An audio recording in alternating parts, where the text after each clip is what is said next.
Thank you for tuning in to another episode of the Cobra Coop build process.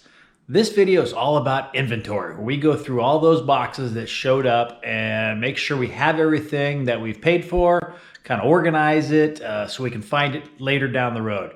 So I hope you enjoyed the video. Please subscribe if you can, and also check out my sister channel called Barbecue Travel Adventures, as if you like barbecue and traveling, it's a good little video to check out too.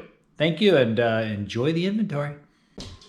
So since I don't have the room in the garage to store all this stuff, I don't have another place to store it. It gets stored in the house. So I want to shout out to my wife because she tolerates this, and there's a lot of stuff that ends up in the house, kind of gets in the way, but she doesn't complain too much. So I can't, yeah, very good wife. So I appreciate her. So I appreciate her. She added that. But so here we got our box 20. So we're gonna cut this on open, and then we'll see what we got. Whatever's here in here, it's heavy. So I see in here we've got motor mounts, wiring kit, horns. So this looks like a bunch of stuff. Yeah, stuff that's going to get used down the road. So we're going to label the box. We're going to go through the paperwork, sign off what we have in this box. We'll label it, and then we will put this off to the side, and we'll just keep proceeding.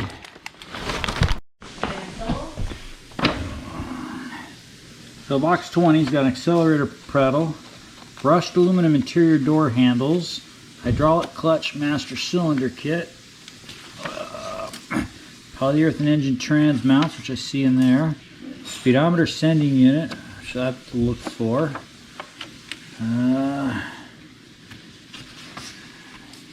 electrical system completion components, and driving light parts. So we'll go through this list, make sure everything's in this box. We'll label the box, and then we will move it aside and start the next one. So this takes quite a bit of time, but it's something you have to do. Plus it familiarizes yourself with everything that's in the box, which is good, because then when you go to find it, you know what you're looking at. You looked at it once, kind of get an idea when you need it. So inventory is very important.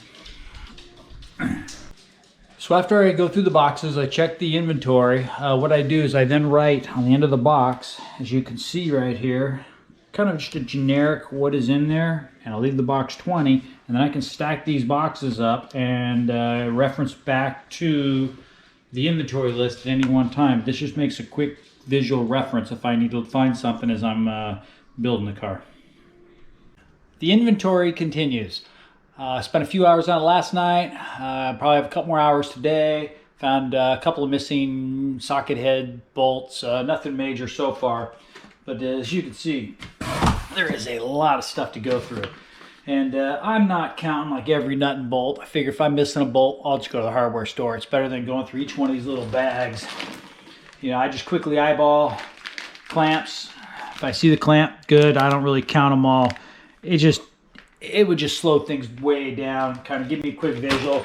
You know, this one here, am I going to count? I might count those just because they're easily countable, but for the most part, no, I'm not. Empty bag there, who knows? So yeah, I'm not counting everything, just kind of going through and making sure I got majority of all the big stuff. Little things, don't worry about it.